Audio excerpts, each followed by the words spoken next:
There are pains that don't scream but weigh. They settle in the body as if they belong to it, but they're really the soul's unspoken words. The exhaustion you feel may not come from what you do, but from what you carry, from swallowed words, stifled emotions, truths silenced for fear of being misunderstood. Because every time you bite your tongue to please others, a part of you disconnects. The body speaks what the mouth chokes, and over time it begins to scream in silence as nameless anxiety, unrelenting tension, sleepless nights. Not because you're fragile, but because the soul can't endure being hidden forever. It leaks through the cracks, and illness, sometimes, is just the consequence of a soul that went unheard. Early on, many learn it's safer to stay silent than to risk being wrong, that pleasing others is better than exposing yourself. But this lesson comes at a high cost, the loss of your true self. Jung called persona the mask we wear to be accepted. But the soul knows when it's being faked, and it grows sick in the silence of performance. This isn't about speaking more eloquently, it's about remembering that your words don't need to be perfect. They need to be true. That your voice doesn't exist to convince, but to express.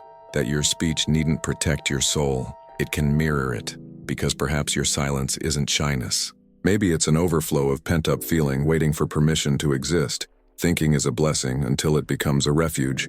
When thought turns into armor, it protects, but also isolates. The mind analyzes, calculates, rehearses, but the heart begs for presence. And in the space between thoughts, the emotion you didn't allow yourself to feel starts to fade. To think without feeling is like holding your breath. You suffocate, because thought needs the body to take root. And when overthinking takes over, we disconnect from the raw aliveness of now. Clarity becomes paralysis. The fear of error morphs into a fear of existing. And in this cycle, spontaneity becomes a risk. You rehearse what to say, edit, adjust your tone, rewrite every word in your mind, but life won't wait. The conversation moves on while you're stuck in the script, and before you know it, you've missed the moment. You were absent from yourself, too present in your thoughts, too distant from your feelings.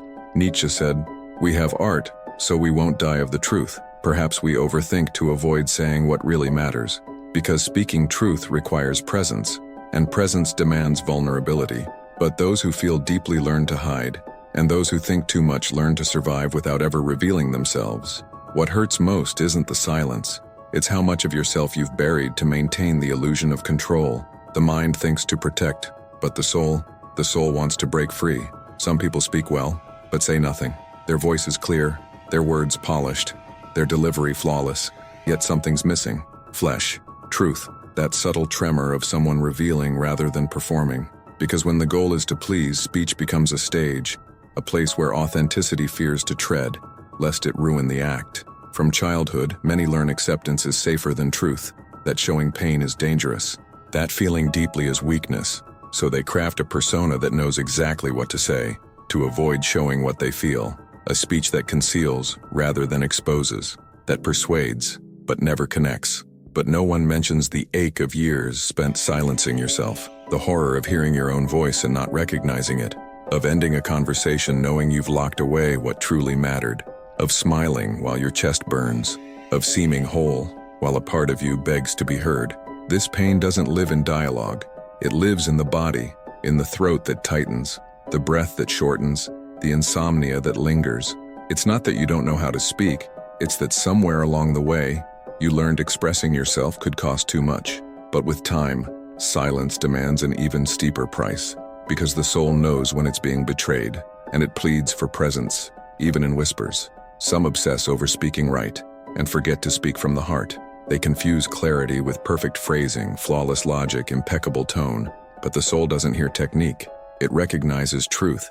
And truth doesn't need to be pretty, it needs to be alive. Eloquence is a gift. Feeling deeply is courage, because when words spring from feeling, they don't please, they reveal. They don't convince, they connect. And sometimes that connection lives in silence, in the pause between words, in a glance that says what the mouth hasn't yet dared. Anxiety tramples speech because it wants to protect, to say everything at once to avoid the void between sentences. But it's in that void that the soul breathes, in the pause that truth lands. Speaking slowly isn't insecurity, it's listening inward, it's presence, it's tending to what's emerging. Thich Nhat Hanh said, "To speak is an act of presence." Those who don't breathe lie without meaning to, because breathlessness is self-abandonment, and without the self, speech becomes repetition, not expression. True clarity doesn't come from perfect articulation. It's the meeting of what you feel and what you dare to say.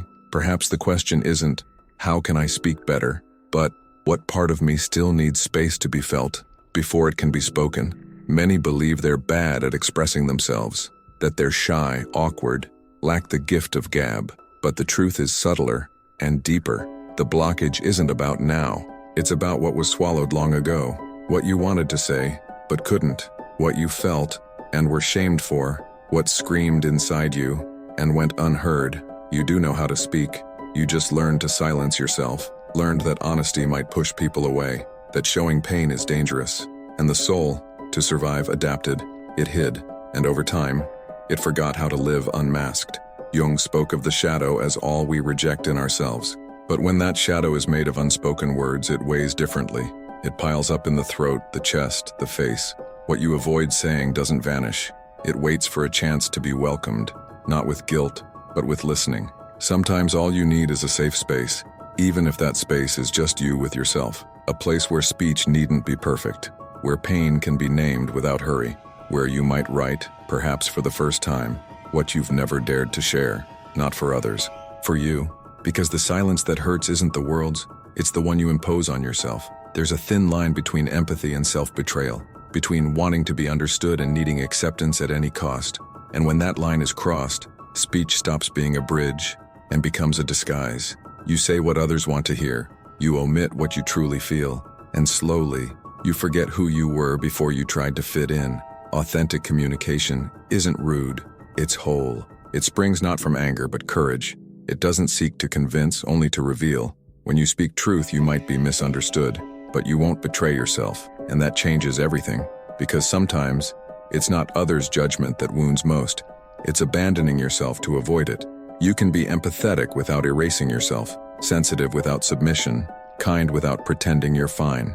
Your words needn't wound, but they must be real. They must carry your history, your pain, your wholeness. You don't need to be strong right now. You need to be true. Perhaps that's the key.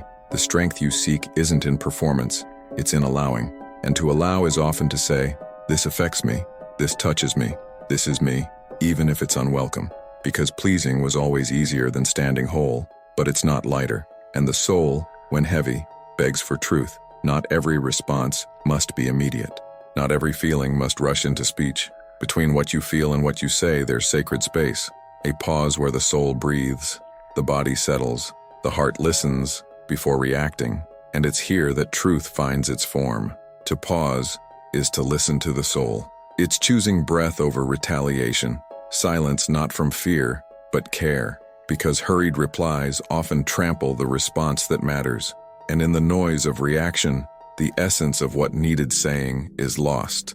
Breathing between sentences isn't technique, it's presence, a reminder that you're not in a debate, but an encounter.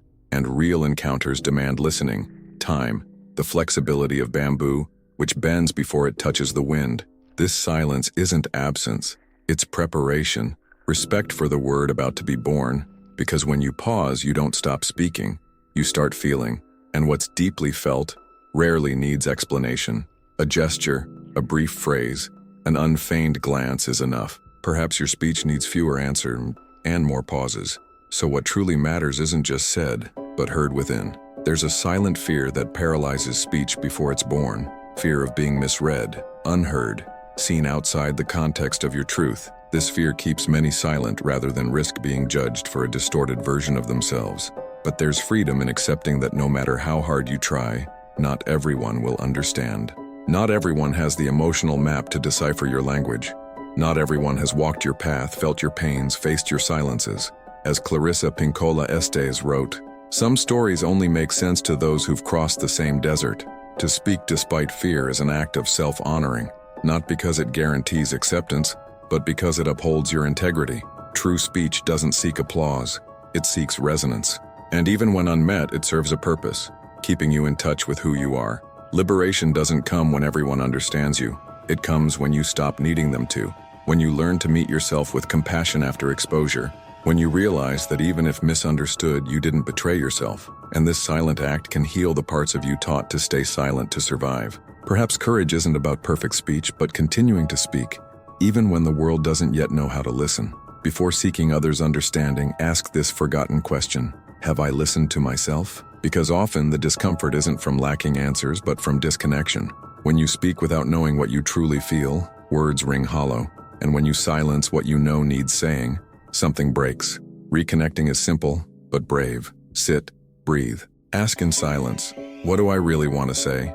Not what's easiest, not what pleases, but what would make you feel whole. The soul doesn't shout, it whispers, and to hear it, you need stillness. There are subtle signs you're betraying yourself verbally: a sudden throat tightness, regret after speaking, a hollow feeling, as if something vital was left unsaid.